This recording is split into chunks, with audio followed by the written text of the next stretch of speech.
Assalamualaikum warahmatullahi wabarakatuh. Bismillahirrahmanirrahim. Tabarakalladzi nazzala al-furqana ala 'abdihi liyakuna lil 'alamina nadhir. Allahumma shalli wa sallim ala sayyidina Muhammad wa ala alihi wa sahbihi wa barik wa sallim asma'in. Amma ba'du. Ingkang kula hormati Kiai Haji Abdul Hanan wa ahli baiti, sedanten kanca-kanca santri peminat ilmu tafsir dan ilmu hadis ingkang kula hormati. Berbicara tentang ilmu tafsir, ada beberapa ulama yang menghindari kata tafsir karena makna tafsir itu memaknai atau menduga apa yang dikehendaki Allah. Tentu itu sulit. Satu, bahwa faktanya kita sudah tidak bisa komunikasi dengan Allah karena tidak ada wahyu lagi. Sehingga dari kehati-hatian ini pernah suatu saat Abu Bakar ditanya, ma makna abban fi qaulihi ta'ala wa faqihata wa abba. Beliau menjawab, saya tidak lagi pantas hidup di atas bumi, di bawah naungan langit, jika saya mengatakan naqulu fil Quran, jika saya harus berpendapat tentang Quran apa yang tidak saya ketahui. Itu kehati-hatian yang dilakukan Sayyidina Abi Bakrin As-Siddiq. Tapi teori ini berbanding paradok, berbanding ekstrim, ketika bahwa Quran itu diturunkan itu sebagai hudan, sebagai petunjuk, kedua sebagai bayanan, sebagai penjelas. Dan ini yang saya yakini, kalau sebagai penjelas, Quran itu harus jelas sekali dan bisa menjelaskan. Dan Quran mensifati dirinya wal kitabil mubin, demi kitab yang memberi penjelasan. Sehingga dari sudut ini orang kafir pun mungkin memahami Quran. Dan menurut saya orang kafir pun bisa paham Quran. Kalau Ahok itu melintir Quran, tidak memahami Quran, paham? Senok harganya itu melintir Quran tapi tidak memahami Quran. Tapi bahwa Quran itu bisa difahami orang kafir itu ya. Logikanya gampang begini, kata Imam Syafi'i dalam kitab Ar-Risalah. Ketika Quran turun, itu pendengarnya itu tidak ada yang muslim, belum ada santri Kewagian, nggak ada santri Lirboyo, tidak ada santri Sarang. Pendengarnya itu non muslim. Nah ini sampai angan-angan, ketika Quran turun itu pendengarnya muslim atau non muslim? Non muslim. Andai kan Quran itu turun tidak difahami orang kafir, maka lalu objeknya siapa, sasarannya siapa? Nah sebab itu akan aneh kalau kita yang mondok, misalnya ngaji Idqon, ngaji Alfiyah, ngaji Ulumul Quran, apa saja, kemudian Anda tidak paham Quran, padahal orang kafir saja bisa paham. Nah ini tantangan bagi kita. Sing kafir wis paham Quran, masa kita santri tidak paham Quran. Makanya begini, di antara awal-awal periode Makkiyah ada surat disebut Qul ya ayyuhal kafirun, katakan Muhammad ya ayyuhal kafirun, karena mukhotabnya atau lawan dialeknya Nabi adalah orang-orang apa? Kafir. Mereka paham ketika dijelaskan Quran, paham, dan sebagian mereka menjadi mukmin karena paham. Itu termasuk isi makalah yang saya utarakan di sini. Mereka tanya, ya Muhammad, siflana robbak amin dahabin amin nuhasin amin hajarin. Karena orang kafir jahiliyah itu punya tren yang namanya Tuhan itu fisik. Mereka punya Lata, punya Uzza, punya Hubal. Sehingga kalau Tuhan-Tuhan kita ini dari batu, Muhammad, katanya Anda punya Tuhan yang berbeda. Lalu Tuhan Anda ini dari emas atau dari perak. Turunlah ayat Qul huwallahu ahad Allahus somad. Lagi-lagi mukhatabnya adalah orang kafir. Makanya ini juga akhirnya jadi ilmu madhab, ilmu tentang firqah-firqah dalam Islam, bahwa kesalahan terbesar orang Khawarij sebagaimana yang dikutip Imam Bukhari. Nanti sama cari di juz 4 atau di juz 3, pokoknya di bab Babu Qitalil Khawarij, karena Imam Bukhari punya adat diulang-ulang. Kata Ibnu Umar yang dikutip Imam Bukhari, innahum intolaku ila ayatin nazalat fil kufar faja'aluha alal mu'minin. Orang-orang Khawarij atau kalau sekarang orang-orang radikalisme itu meneliti Quran, kemudian ketika ada kriteria manusia-manusia tertentu itu dianggap itu kenanya orang Islam, korbannya orang Islam, padahal awal mula ayat ini turun untuk orang kafir atau kritikan pada orang kafir. Ini cilaka betul, karena logikanya seperti yang dikatakan Imam Syafi'i, ketika Quran turun ini nggak ada orang Islam, yang ada orang kafir, sehingga mukhatabnya adalah orang kafir. Tapi ayat-ayat ini nanti dipakai Khawarij untuk mengcounter orang Islam, sehingga mereka mudah mengkafirkan kita karena pakai ayat yang dari awal Allah mengkafirkan orang kafir, sekarang ayat itu dipakai mengkafirkan orang Islam. Ini saking gebleknya orang apa? Khawarij. Makanya kata kitab Fathul Bari yang menyarai Bukhari itu, yang mendorong orang Khawarij seperti itu adalah jahluhum bisyariah. Memang mereka benar-benar bodoh, benar-benar goblok. Misalnya kita kiai atau kita ma'arif atau kita santri atau kita orang soleh, kemudian kita tidak bisa melakukan apa yang kita katakan, terus kita oke lah, kita kena kritik misalnya atakmurunan nasa bil birri wa tansawna anfusakum wa antum taslunal kitab, terus kita katanya bisa ngomong tapi tidak bisa melakukan, terus dikritik dengan ayat itu mestinya tidak tepat.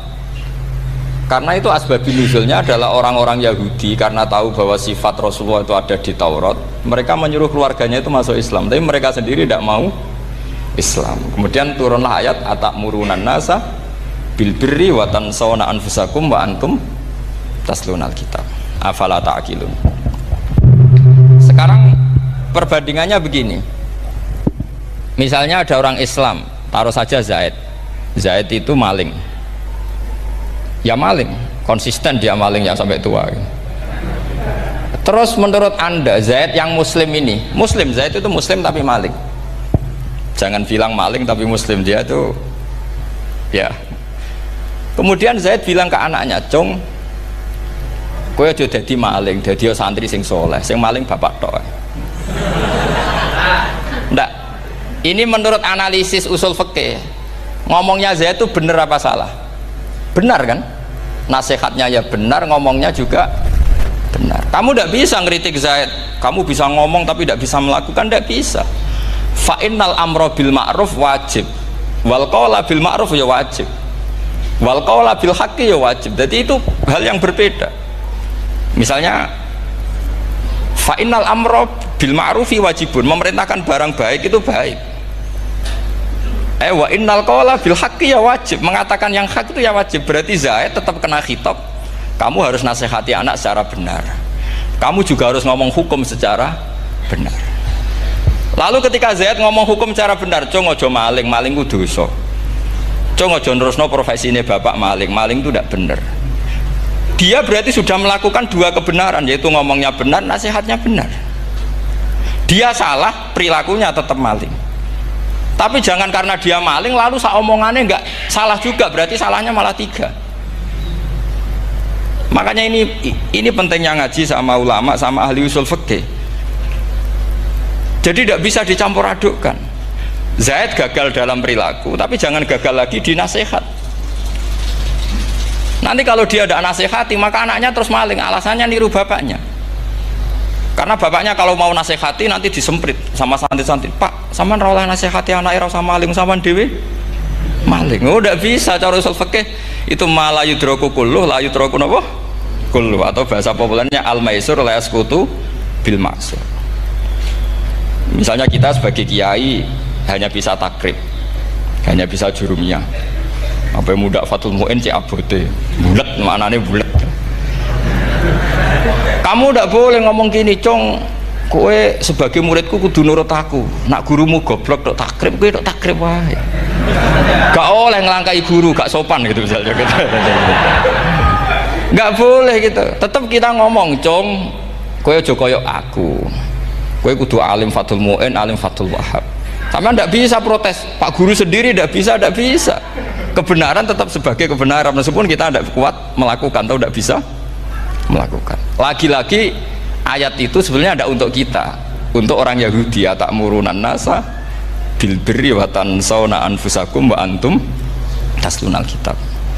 Sebab itu istidlal dengan Quran itu memang resikonya tinggi kalau tidak bagi mutabakhir, karena ya itu tadi, ini harus ada pengetahuan yang luas tentang asbabun nuzul, tentang kriteria.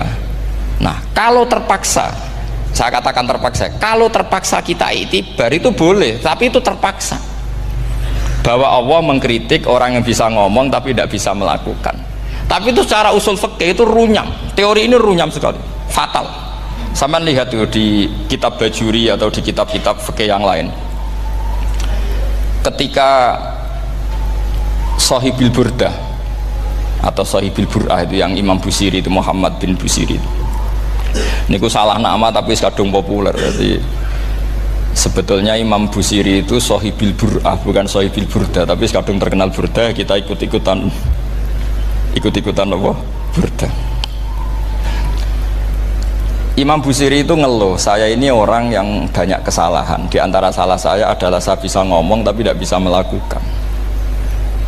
Yaitu saya ngomong misalnya orang supaya tahajud, saya tidak tahajud. Saya ngomong orang supaya sholat sunat, saya tidak pernah sholat sunat. Itu sarahnya itu yang menyarai itu kan Imam Bajuri itu yang sarah Burdah. Itu mengkritik begini. Kalau Anda ngendikan itu fi ma'radi dzammin nafsi, yaitu dalam konteks Anda mengkritik diri sendiri, oke. Tapi omongan Anda salah. Karena secara usul fikih fatal. Fatalnya begini. Misalnya saya nggak pernah tahajud. Ya mungkin itu nyata. Oke, mungkin itu nyata. Apakah kemudian saya tidak boleh mengatakan at-tahajjudu sunnatun? Apa saya diwajibkan diam hanya karena saya tidak pernah tahajud, terus saya seorang kiai yang haram mengatakan at-tahajjud sunnatun? Saya harus tetap mengatakan kalau tahajud itu sunnah. Saya kalau punya santri tetap saya bilang, "Cung, napas nganggur yuk tahajud itu sunat." Karena mengatakan kebaikan pasti bagian dari kebaikan itu sendiri. Makanya kata Imam Bajuri, fakaifa yakunul amru bil ma'rufi mazmuman. Bagaimana mungkin sesuatu yang jelas baik karena memerintahkan kebaikan mazmuman menjadi sesuatu yang tercela hanya karena yang mengatakan tidak melakukan. Fa innal fi'la ya amrun wal hukmu ya amrun akhar. Itu beda. Jangan karena Anda tidak minum teh karena diabetes, terus Anda kalau ada tamu tidak disuguhi teh. Karena saya sendiri tidak minum teh. Wah ya repot kalau gitu. Nah, itu lagi-lagi tadi orang Khawarij salah ketika mengartikan ayat yang harusnya objek kritiknya itu orang kafir, kemudian karena Quran lama sekali dibaca orang Islam sampai orang itu lupa kalau Quran awalnya turun diantaranya adalah membenahi akidahnya orang kafir, sehingga korbannya orang Islam. Itu mirip seperti cerita kita ya, santri-santri itu kalau punya musuh itu baca Hizib Nasor. Dulu pengarang Hizib Nasor itu musuhnya orang fasik, sehingga di Hizib santri ora di musuh wong fasik, duwene kancane dhewe, akhirnya kancane yang kena Hizib. Nah ini penting saya aturkan ya, sama seperti itu. Lama sekali Quran itu hanya dibaca orang Islam dan komunitasnya Muslim, sehingga seakan-akan semua kritikan Quran itu pada orang nopo Islam. Padahal jelas Quran ada kul ya ayyuhal kafirun. Jelas mukhatabnya orang kafir. Sadaqata lakum dinukum waliyadin. Nah ini penting kalau aturakan. Makanya kalau melihat itu, Quran jelas bisa difahami orang kafir. Bahkan banyak orang kafir yang menjadi muslim karena faham maknanya apa? Faham maknanya Quran. Itu jelas sekali. Itu masyhur sekali dialeknya Nabi dengan Walid bin Mughirah, dengan Utbah, dengan banyak sekali, termasuk dengan Abu Jahal, dengan Abu Lahab. Bahkan orang-orang kafir Quraisy itu menyewa namanya Musailamah Al-Kadzab. Kalau di sini umumnya baca Musailamah apa Musailimah? trennya di sini pakai fathah ya. Itu entah ya, nggak tahu saya yang masalah yang mana itu kan, karena memang kalau dalam ilmu riwayat itu sekali salah baca itu kasus betul, kayak Sa'id bin Musayyab atau Sa'id bin Musayyib itu ketika beliau sugeng itu kalau dipanggil Sa'id bin Musayyab itu marah besar, karena maknanya Sa'id al-Musayyab itu yang ditawan. Makanya beliau bilang sayyabatni Irak wa anal Musayyib. Orang Irak mengatakan saya ini ditawan, sebenarnya saya yang menawan mereka. Tapi al-masyhur itu dibaca Sa'id bin Musayyab, padahal dia tidak mau dipanggil Sa'id bin Musayyab, Sa'id bin Musayyab. Karena nama ini penting. Pentingnya begini, ini kata Rasulullah kalau sedang guyon, kata Nabi, mbok kamu itu sekali-kali mikir kenapa saya ini diberi nama Allah Muhammad, katanya. Ini hadis sahih di Bukhari, ada di Kitabul Adab, banyak lah tag ini. Kenapa ya Rasulullah? Allah itu senang bingung wong kafir, kata Rasulullah. Karena Abu Jahal kalau manggil saya jadi bingung. Itu kalau orang Arab kan pasti tahu maknanya. Muhammad maknanya orang yang terpuji. Sehingga kalau Abu Lahab ngomong itu jadi paradok. Hei orang yang terpuji, kamu bohong. Kan jadi aneh. Ya Muhammad kadzabta. Hei Muhammad kamu bohong. Kalau diterjemahkan hei orang terpuji, kamu bohong. Itu akhirnya sahabat tertawa-tawa. Karena cek pinter ya pangeran milih nama kamu ya Rasulullah, karena ini bingungkan musuh gitu. Makanya kalau kamu udah anak kiai, itu anak kamu panggil, namakan saja Agus, pasti satu pondok manggil Gus semua. Itu aman itu. Oh itu mbok yang nggak seneng tetap panggil Gus. Karena kalau untuk Gus putra kiai kan butuh di bapak kiai, kan bapak kadung ra kiai itu kan, itu ada triknya, yaitu anaknya dinamain Agus. Nah, itu Rasulullah itu sudah dipilih sedemikian rupa oleh Allah, perilakunya benar, ahwalnya benar, sak namanya juga benar. Sehingga ketika Abu Jahal, Abu Lahab tahu bahwa nama Muhammad ini problem, karena ini madah itu memuji. Sehingga mereka kalau mencari Muhammad tuh bilang ainal madmum, mana orang yang tercela. Terus orang-orang Quraisy tidak paham, kamu nyari siapa? Akhirnya mereka bilang, ana atlubu Muhammad, dan saya cari Muhammad. Akhirnya bilang Muhammad lagi. Nah, itu. Nah, Quran juga main di ranah nama. Sehingga Abu Jahal itu namanya kan Abul Hakam. Orang Islam dari awal memanggil Abu Jahal. Karena kalau sampai kita manggil Abul Hakam, kita akan mengalami paradok, ya Abul Hakam, hei bapak dari semua kebijakan, kamu begini kan kacau. Makanya itu dari sini orang nggak boleh salah apa? Salah nama. Ini penting kalau aturakan, karena kadang menganalisis Quran itu satu bilisanin Arabi mubin, kata Imam Syafi'i, wa innahu latanzilu rabbil alamin nazala bihir rohul amin ala qalbika litakuna minal munzirin bilisanin Arabi mubin. Di antara, kata Imam Syafi'i ini, di antara aturan pokok memahami Quran adalah dia malian bil Arabiyah, dia sangat-sangat menguasai bahasa Arab. Itu masyhur dalam dialog Imam Syafi'i ini. Saman kalau ngaji takrib atau Fathul Mu'in, syarat sahnya tayamum lil musafir itu apa? Tolabul ma', mencari apa?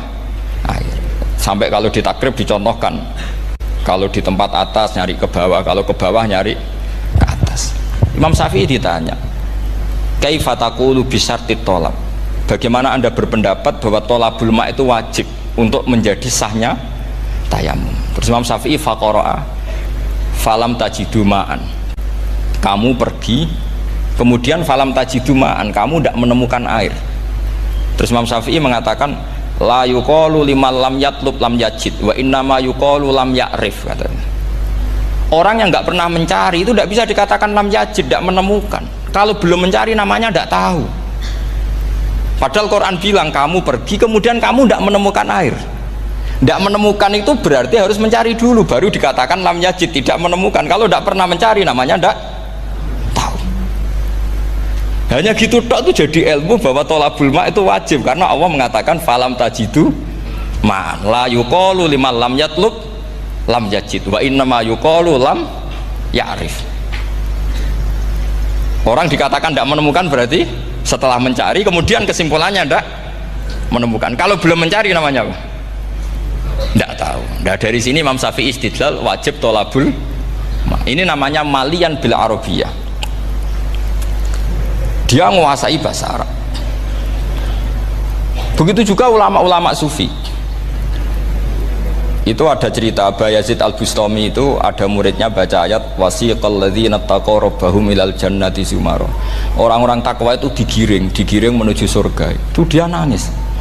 Muridnya kaget. Ini guru saya tidak benar, ini ada cerita surga tapi dia malah nangis karena ayatnya itu digiring.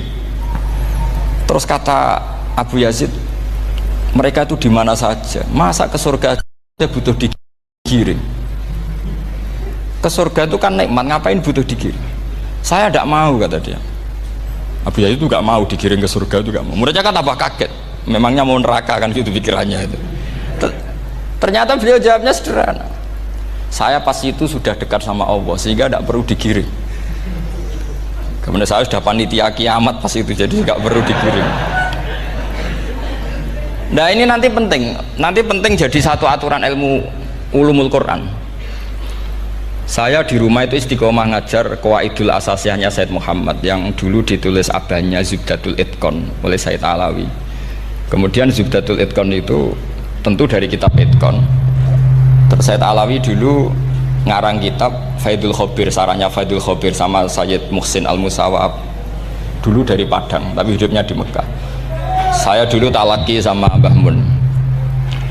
Itu ternyata ada ayatnya, innal muttaqina fi jannati wa nahar fi maq'adi sidqin 'inda malikim muqtadir. Sekarang sampean saya tanya, menurut Anda semua orang kena hisab enggak? Enggak, sampean jawab saja. Menurut Anda ketika di mahsyar semua orang kena hisab apa enggak? Pasti kita menjawab iya. Tapi kata Said Muhammad, itu keliru. Enggak kebayang orang seperti Nabi kena hisab. Pasti yang kena hisab itu orang-orang yang enggak jelas. Nah, misalnya Nabi jelas baiknya, harusnya ya langsung nggak kena hisab. Karena tidak mungkin seorang saksi kok diaudit, tidak mungkin. Lo saksi itu di pengadilan kan nggak tersangka, nggak terdakwa, dia tidak boleh diintervensi oleh hakim. Nah, Rasulullah ketika kiamat, ketika fil mahsyar, fi faslil qada itu jelas, fa kaifa idza ji'na min kulli ummatin bisyahidi wa ji'na bika ala haula'i syahida. Rasulullah sudah dekat Allah, pas mahsyar itu ada Allah, ada Rasulullah, ada Jibril.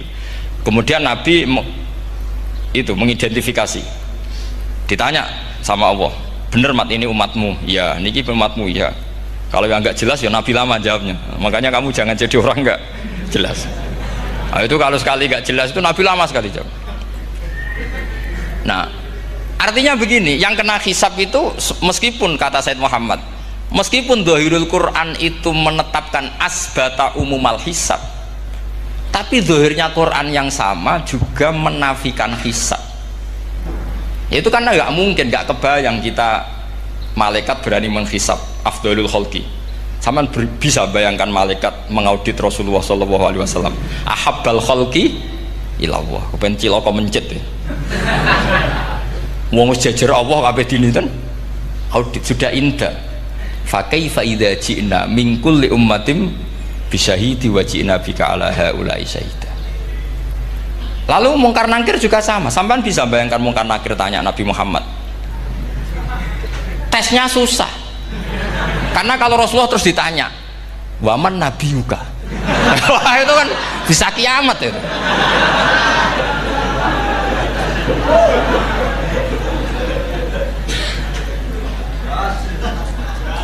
Paham ya? Makanya kata Said Muhammad, ini kan teman-teman tanya, biar caranya alim tafsirnya saja, sarannya satu hafal Quran, dua hafal Sahih Muslim, tiga semua orang sudah mati, tinggal kamu yang alim. Wah itu mesti aman itu.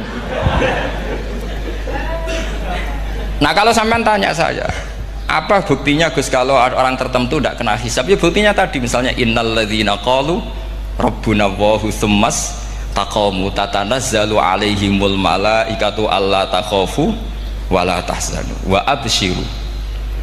Mungkar nakir adalah malaikat penakut, membawa ketakutan. Sementara para wali ini jelas malaikat kena konstitusi, malaikat harus mengatakan ke para wali Allah takhafu wala tahzanu. Padahal Nabi tentu sayyidul auli. Para wali saja malaikat kena aturan, kamu harus bilang Allah takhafu wala tahzanu wa abshiru. Hei para wali, kamu jangan susah, jangan gentar, kamu harus gembira. Kamu bisa bayangkan misalnya mungkar nakir bawa godok, kata orang kalau dipukul ajul sak walang-walang. Kemudian kamu bayangkan si Abdul Qadir ngalami itu, Abdul Hasan Asadali ngalami itu, Abu Yazid Al-Bustami. Kalau itu ngalami gitu semua, ngapain kita jadikan mursyid? Kan sama nasibnya dengan kita. Nah, Zahirul Quran mengatakan asbatal hisabah. Tapi Zahirul Quran di ayat yang lain lam yusbit al hisabah. Makanya tadi umumul Quran juga ditaksis dengan muqayyid. Yang mutlak ditaksis dengan yang muqayyad. Yang mujmal ya sama seperti itu, aturannya seperti itu, ditafsil sama yang mufassal. Sama orang kafir yang jelas, sampean bisa bayangkan malaikat ngaudit Fir'aun. Cek kurang penggaweane. Jelas eleke kok di audit. Misalnya Abu Lahab di audit, oh malaikatnya celaka mencet. Berarti dia agak percaya sama pernyataan Tuhan tabat yada abi lahabyu. Malaikat kok ngaudit Abu Lahab? Mungkin Gusti kula ceke. Nak menawi wonten apike. Lho ki ora tau ngaji Quran tapi wong ayate tabat yada kok cek di cek. Nah, yang seperti ini masuknya kategori ulaikal ladzina, saterusé mereka yang kafir bi ayati rabbihim wa liqaihi fahabitos a'maluhum fala nuqimu lahum yaumal qiyamati wasna. Jadi ada orang-orang kafir yang jelas kena aturan fala nuqimu lahum yaumal qiyamati wasna. Jelas kafirnya ya gak kena hisab, yang jelas nabinya, jelas wasinya juga gak kena hisab. Yang kena kita di tengah-tengah. Tapi ilmu itu ikut mainstream karena semua orang bilang ada hisab, ya kita ikut-ikutan bilang, ya sudah gitu saja. Tapi kalau aslinya rapati percaya. Umumnya uang gerono mati ditalkin ya kita melok-melokan nalkin. Tapi kalau kadang ya gak kebayang. Piye nak wali-wali ditalkin. Makanya ada di dunia wali itu ada cerita Rabi'ah Dawiyah, itu termasuk keramat beliau itu. Kali Imam Sibawi kan dalam cerita wali kan ditanya marrobuka, ngapunten niku man mausul napa istifham. Wah itu malaikatnya ndak pernah khataman alfiyah kan repot. Kalau Rabi'ah Adawiyah lebih parah lagi, itu beliau tuh nangis sekeras-kerasnya, nangis terisak-isak, dia tersiksa.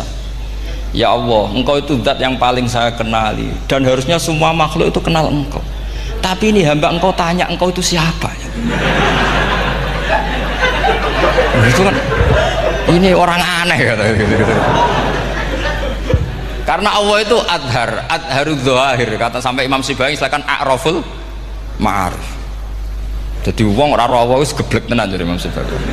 Imam Sibawi kan atas nama dia pakar nahwu pertama mengatakan domir paling makrifat di antara 6 isim makrifat, paling makrifat itu domir. Tapi meskipun gitu a'raful ma'arif Allah, yang paling makrifat dari sekian isim makrifat itu Allah. Artinya satu nama yang orang harus kenal semua.